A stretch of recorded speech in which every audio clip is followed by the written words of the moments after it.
pledge allegiance to the flag of the place. I pledge allegiance to the flag of the United States of America, to the republic for which it stands, one nation under God, indivisible, with liberty and justice for all. Today, September 6, 2011, time is 7:17 p.m. And the regular meeting of Greensburg Common Council is called to order. Does anybody have any electronic devices that interrupt the meeting? I appreciate it if you silence them now. Roll call vote, please, Jim. Jamie? Here. Daryl? Here. Herb? Here. Kelly? Here. Bill's not here.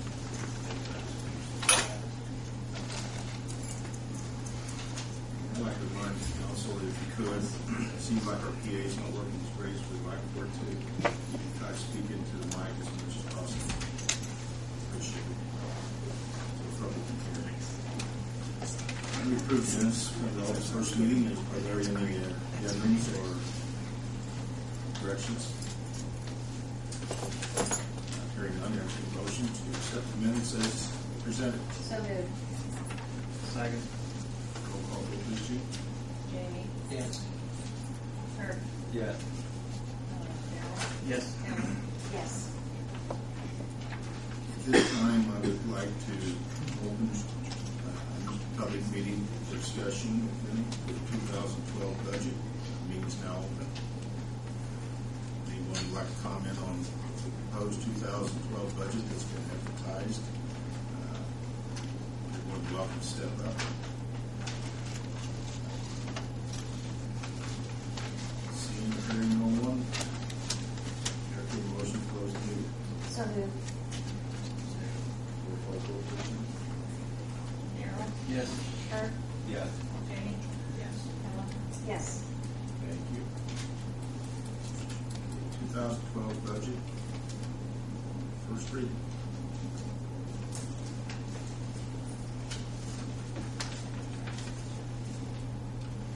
Make a motion to approve the budget in first reading. Second. Any more discussion? Hearing none, roll call vote, please, Jim.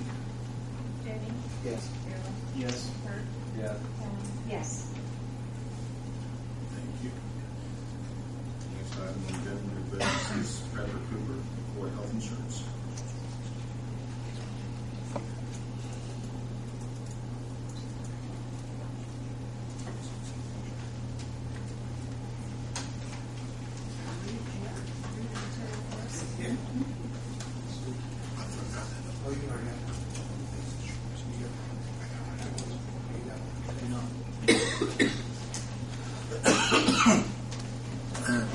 The reason I came tonight was I wanted to share good news, and I haven't been in front of you.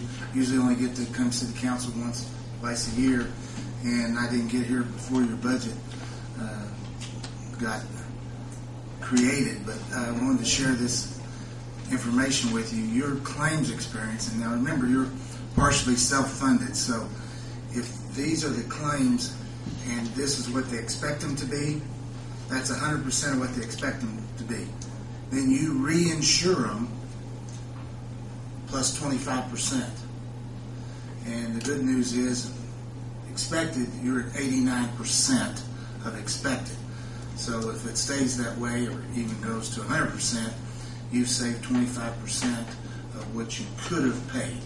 That's really good news, and I wanted to come share that with you. And I just wanted to give you this information so that if you wanted to call me and ask me any other questions, or I hand this out and I feel good about it because it says we know what we're doing and we're trying to do that in every place we represent. And so that's really all I had. But I wanted to share that great information with you, and thank you, and allow me to be here. Come anytime.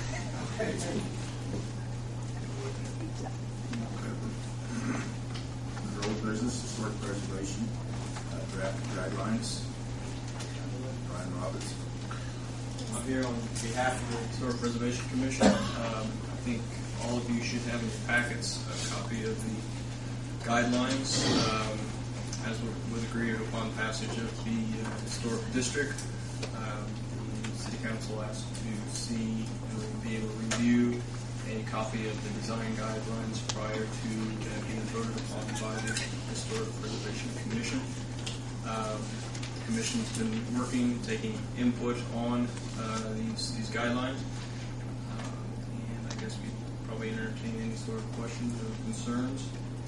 I can say from the Main Street point of view that, particularly due to the damage caused by the tornado that we've already had, I've been contacted by a number of building owners wishing to abide by the design guidelines even prior to them being established, which is a testament to those who want to cooperate downtown. And many are pleased. Many had conceptions of much more strict guidelines and what they had to do, and were pleased when they found out that much of what they wanted to do was under the guidelines as it was. So that's a small experience / report. But,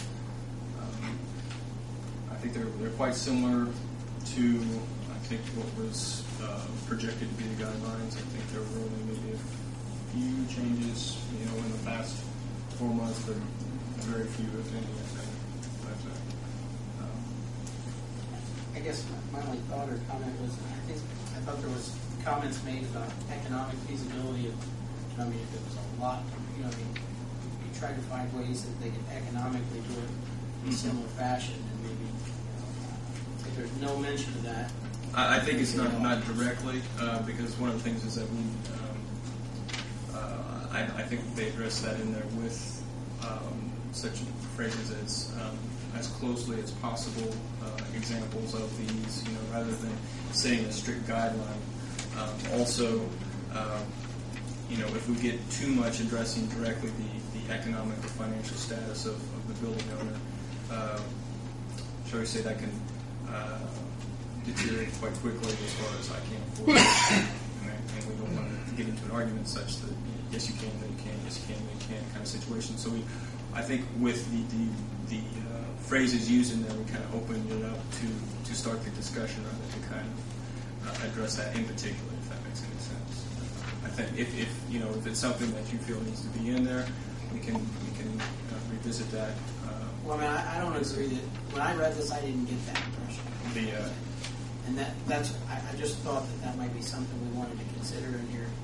And I understand what you're saying. I'm not sure how you want to word it, but I think there should be something to that effect. Maybe it's a clause or a paragraph towards the end or something in there that kind of gives that understanding.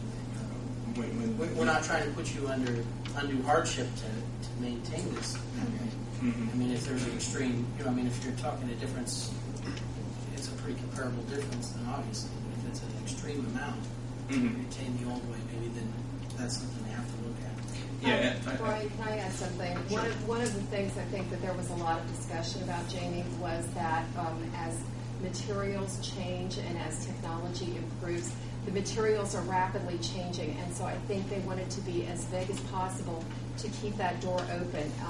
The game plan building and the Hair Factory building are starting to undergo some renovation, and they're using some material, and Brian, correct me if I'm wrong on this, the drive-it was probably not even here 2 years ago, and it's a fairly new substance that's become available. It was much more economically viable for a building owner to use that and get the same look than it is to go back to some of the original things that we had discussed. And so I think that's one of the reasons that we're trying to maintain that flexibility, because again, this is to be a living, breathing document that can change as circumstances change. And one thing I think Kathy would want us to point out, the city is in the process of rewriting the signage ordinance, and we've taken that into account in here as well. So. And to qualify with the drive-it's been around for a little while, but the way they are able to stamp it and mimic the brick is advantageous, particularly in situations and such as the game line situation where they would like to strip it back to the original brick, but the brick is too soft. So this actually protects the brick. They're going to keep the architectural features, which is the main point in the sort of design guidelines. But those kind of technologies, and obviously they're going to continue to evolve. And I understand the point you're making with the economic. You don't want to cause undue hardship. And I thought one of the ways they tried to address that is to kind of not to be too vague, but vague enough to open up the discussion, and because it is a cooperation between the commission and the building owners. We want to make sure that we want to make things that are feasible and things that will be for, but at the same time best for the downtown and its preservation. I guess as far as directly addressing the undue economic hardship or so, I guess the real key would be how to phrase that, so it isn't used as an excuse or an out, so to speak, from the guidelines. I guess it's just something I thought you might. I'd like you to consider. I guess is what I'm saying. Is I read this and I didn't get that feeling in here at all when I read it. I agree. There's a lot of vagueness, which is good. As far as the building materials, I just didn't get that impression when I read it, that was a consideration or even a factor that might be considered. That's what I'm saying. And that might be something that even, and it might even go back to the ordinance. I thought there was some, I have to go back and look at the ordinance, but I thought there was a qualification even within the ordinance itself as far as that. But perhaps we could approve or deny, maybe in that, right in a line, something around that. Because again, they do have a system of checks and balances. If it's not approved by the commission, they can, And Brian, they should all have a copy of the brochure that has been developed to help explain the process. I was That's just going it. to ask if this is available and where, so people know. I'm sure in the planning office. In the planning office, and it was posted on the website, and we're going to have some additional copies out available. Yes. So, but I think that brochure helps explain Yes. the process and shows how simple and easy it is. I guess maybe the only other comment I had on here was trying to find where I found it at. They're not allowed to have logos, Chevrolet logos on signs. That was one that was, I think we discussed. That's part of the signage ordinance thing, so Yeah. we're not doing anything with that until the signage ordinance is finalized. That'll probably be amended. And again, these are not, this is a living document. This is something that can be amended.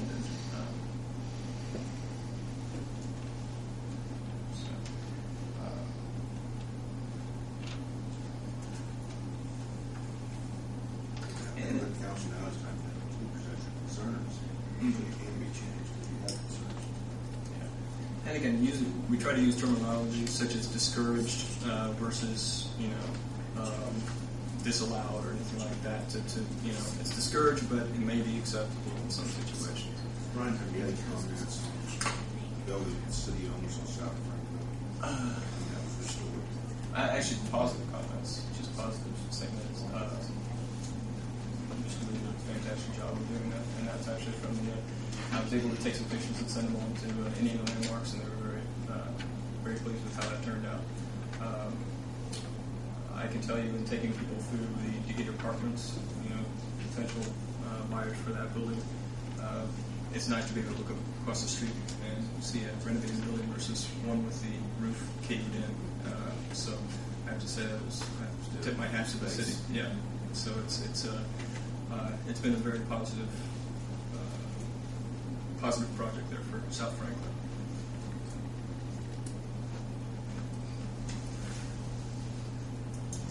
Does the council have any other questions or concerns regarding the draft? Well, I guess I'll go back to my original question when this was brought forward several months ago, Brian. And you've got your algorithm of how the process works on the back of the sheet here. That if the commission does not approve the project, it goes back to the property owner. It seems to me that it's based on some of the vague language in these guidelines that will determine that. My original question was enforcement of this. If, the project's denied and they request revised plans and they say, well, we're going to do that. They start working on it. How's that? I think it's under the planning and zoning office, I think, to enforce it under planning departments. Like if someone didn't, abide by the We're obviously not going to lay siege to the property. Would be a finding process? I believe that's how it's. Gary, would you like to address that? You can put a stop work order on it, and if they don't, then you can start finding. I'm similar if someone just said I don't need a building license and started building anyway. Hopefully it never comes to that. I think the most important thing is educating the residents and business owners. And again, there were pleasantly surprised. Some of the people who I had not heard from for either years, during this process, called and said, I'd like to paint my building, or I have insurance to redo my building. It's okay if I do this. I said, absolutely. Well, okay. And then we still had some people with questions on, can I do this to the interior? Like, absolutely. But part of it is, and it's still a learning process, even now. Right there. So, but they all seem to be pleasantly surprised that it's so easy. And again, much of these approvals can happen in the county's office before you come to the commission. So. And if it means anything, there's another city that's copying off us. So your next process is? We have a meeting last Wednesday at 5:30 of each month, and that's when it'll be voted upon here at the City Hall at 5:30 last Wednesday of the month. I think it's very fair what you're doing. It's pretty well open. We're discouraged, and that's what people need to understand and relate to them, communicate to them. It's like with any sort of planning projects, there's a give and take, and we hope to arrive at the same spot. What's best for The this signage, Gary, how far in the process are we? We've been meeting 2 or 3 times a month, but we've gone through and got the definitions and allowable signs, and have now determined in what districts those types of signs will be allowed. So we'll be meeting here, I think next week. Kathy was trying to set something up. So they really can't finish their draft up in order till, it's open before you. Pretty much, when it comes to the signage, because again, any sort of ordinances or guidelines that the planning office passes trumps this. So that would be the case, so to speak. I think. Our goal is still to get that in ordinance form and available for vote before the end of the year.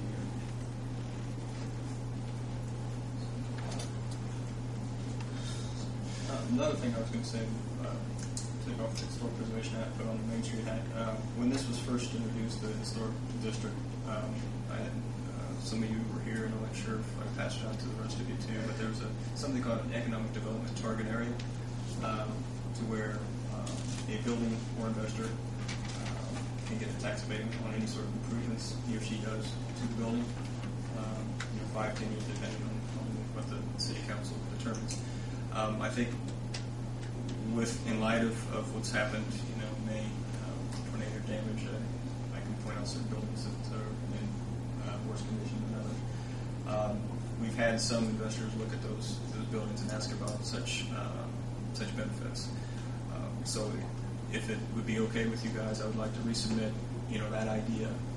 Since we have established the historic district, we are eligible to name it an economic development target area, which would hopefully act as an incentive to help reinvest in some of the older buildings, be it fix up ones such as the Decatur Apartments, which right now is vacant and with half a roof. Any sort of improvements to that building could add great value to the building. At the same respect, the tax abatements would be quite enticing to someone willing to put things, stuff like an elevator or what have you, into that building.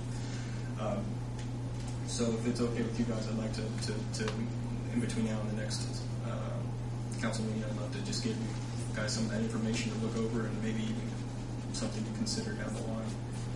because I think right now particularly we have some people looking at putting in particularly some housing downtown and investing a good amount of money, and that could be a pretty good incentive for them. So if that's okay to you guys, I'll just send that to you.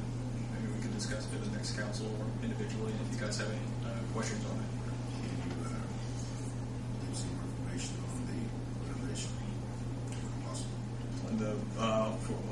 For the downtown, I'm working with the building owners who own the old YMCA and the Cater Apartments, as well with the IHCDA, the Housing and Community Development Authority, looking at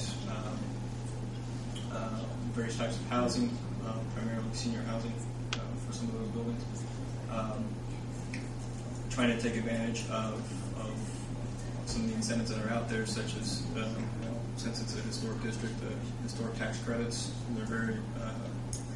I went to a seminar last week, and some equity firms said point blank that they're very. Their appetite is very large for historic tax credits, and that can help attract investment into these buildings. What we're trying to do is to put together a project, be it individuals for each building's. We're looking at being, the old YMCA, Cater Apartments, and even the North Street Apartments, or maybe even trying to bundle those. We're still in the process of that, but there is some opportunity out there, and the more incentives that we can help entice them with, I think the better those buildings are going to be at.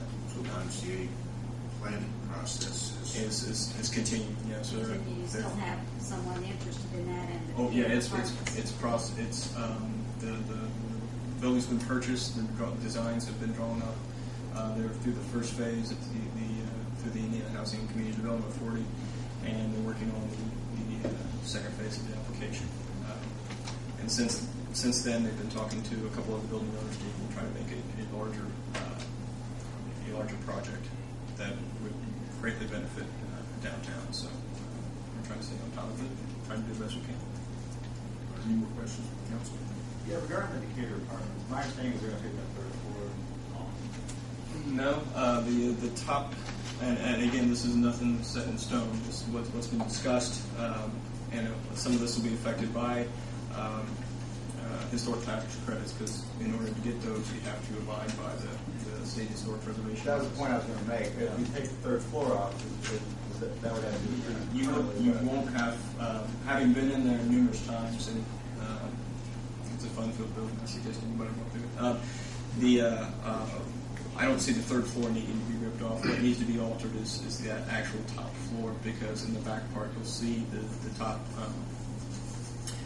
wall there has been ripped off, essentially. That would need to be rebuilt, and the question would be whether you have to replace the roof as is, or whether you can create a roof that mimics the original, because it has always been a pitched roof, but it just hasn't always ended at the wall, at overhang. So the key there, especially for people who are looking for housing and updated housing, where we're going to put the heating air units, you could put them in the top part there. So, no, to answer your question, I guess, the third, I have not heard that being suggested. We had a structural engineer go through it and say it's a solid building. I mean, it said it can't sit there for 6 months with no roof. So, yeah. So we're trying to work as fast as we can to get something done. So.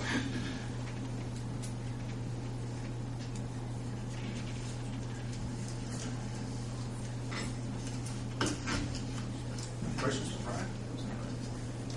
Thank you, Brian. Appreciate it. Thanks. Mr. Murray. Okay, I'll try to be quick. Broadway is pretty much done. We've done a walkthrough, created a punch list for the contractor to complete. Some of those items have been done. We do have 10% retainage to make sure that they do that before we pay them the final 10% of the contract. One complaint that we have received is the changing of the turn lanes on southbound Broadway as you reach Main Street. They're opposite from the way they were. The through lane used to be in the right lane, now it's in the left lane. With the left turn, we are going to get that changed through some of the work that Mark will be doing with the roads here that we received bids for at the works meeting. So the contractors got until about Thanksgiving when the asphalt plants closed to get that done. So we just ask that people be patient. We've heard the complaints. We're going to put it back the way it was. And we'll have that project wrapped up. And Ryan informed me that they got the hanging baskets up on the light poles. So we've got to make sure that the irrigation's turned on to keep those looking okay. So.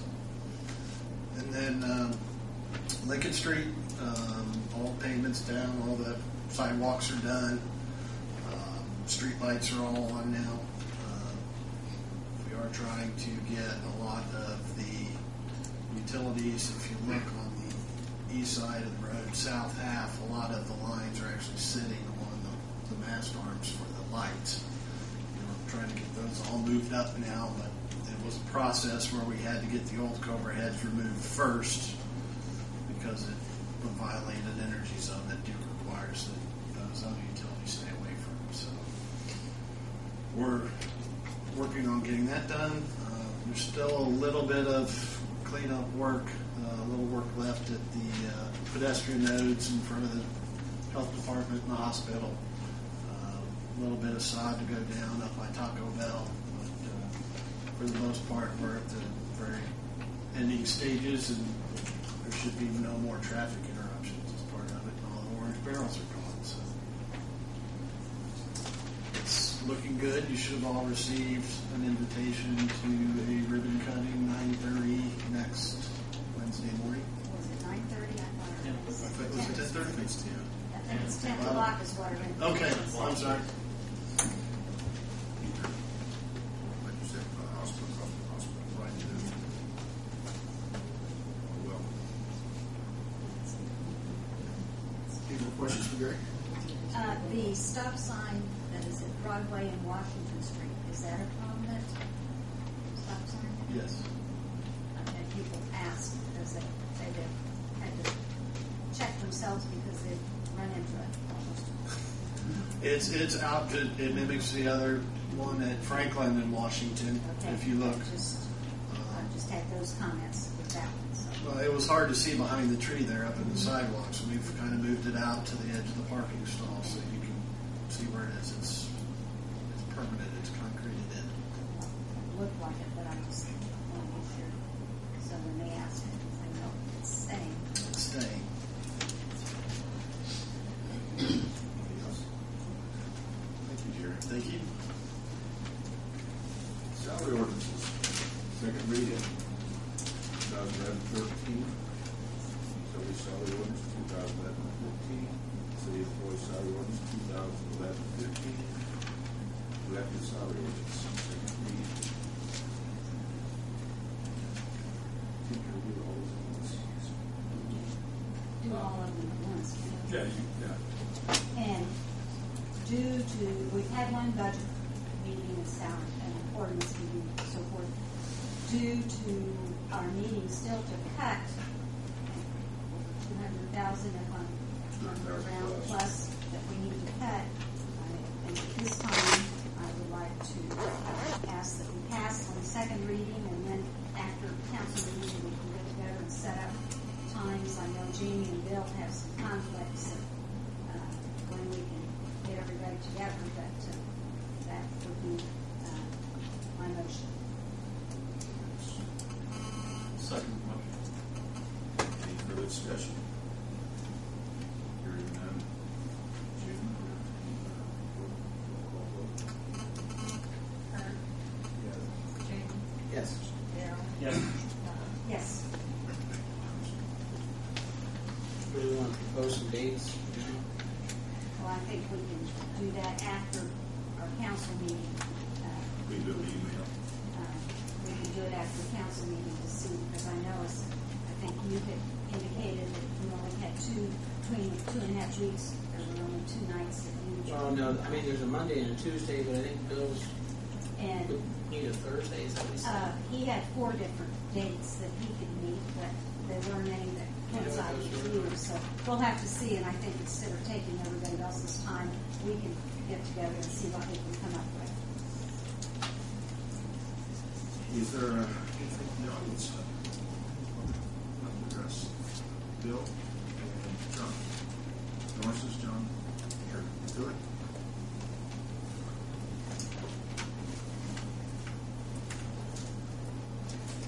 Bill Ernst and I are here to give you just a brief word of updates about the goings-on at your Greensburg Municipal Airport. As you know, on May 25th, the airport, along with other structures in the city, sustained substantial damage, and repairs are now underway at the airport. We did settle with the insurance company for $313,000. About half of the structures, the hangars at the airport, were substantially damaged, and repairs have already begun. We're starting with the roofs to be put on, and then walls and doors to be repaired after that, but those are now underway. Also, just this Saturday, September 10th, is Airport Awareness Day at the airport. That is put on not by the airport board, but by private individuals, Decatur County aviators. They give airplane rides and have other activities and such there at the airport. Despite the damage, they're going to go ahead and proceed with that annual activity. The airport board also is involved in purchasing some snow removal equipment for the airport specifically. Will be reimbursed with federal grants. In the past, we've had to depend on the city to help us with the city trucks, and we've reimbursed the city for their services out there removing snow from the runway. But we hope this equipment will be in place by this winter so we can be self-sustaining there and take care of our own snow removal. The airport, I think we're all fortunate. It's financially structured in a very sound way, so we run a very positive balance sheet at the airport. We have approximately $430,000 in our airport accounts and run a strong balance. Again, we receive our monies from fuel sales and mostly from hangar rental at the airport. Important public meeting is scheduled here at City Hall Wednesday, September 21st at 6:30 p.m. regarding the environmental assessment for initial property acquisition for the airport modernization. This is not an environmental assessment this is not a meeting regarding the entire project, but just for the initial properties that we plan to purchase. We originally, again, the purpose of this, it's an opportunity for the engineers to explain the environmental assessment to the public and any interested individuals, and also to formally field any questions related to that environmental assessment. We intended to actually do this all in one project. Our program managers at the FAA in Chicago changed. They wanted us to do it this way: purchase these properties first, complete the environmental assessment, and then we'll have another. After the environmental assessment is completed, they'll have a larger EA for the entire project. But that's our report for the airport. Any questions from anyone? If I can just briefly take my hat off as an airport member and put my hat on as a private individual, I'd like to give some compliments to the Lincoln Street project. I know it's not finished, but I think it looks just very nice. And my compliments to you all for that. Thank you. Mayor, I might add, we have Solid Waste Day, also Toxaway Day, same day. So if you bring your things out for Toxaway Day, you can then also go over to the airport, so you can do two things at once. Toxaway is 8 to 3. It's a great opportunity to get rid of your unwantables. Also, there's been a concern brought to us about an individual that's passing out Avon. When the mailbox is putting a slip in your mailbox, which is not passing out Avon, just slip. the slip Yeah. into the mailbox. And that's against the law in itself, putting unwanted items in the mailbox for postage. So if you hear of anybody do this, try to get them stopped. That's not the way to do business. Driving down the road the wrong direction, sticking items in the mailboxes, they're doing this as well. And also Saturday, I got a complaint from a neighbor in Hillcrest. And I guess there were two different magazine sales companies in town that day. Neither one had their peddler permit. And the police spoke to both groups. They continue to do it. That's when I got my complaint. So I just called the police department and told them to catch them, find them, and cite them to stop it. That's unwanted sales, and they never went through the proper procedures as well. So I hope that the police department found them and cited them. They did, and they didn't. They don't pay us, or they'd be back. So, anything else? I'll entertain a motion to adjourn. So moved.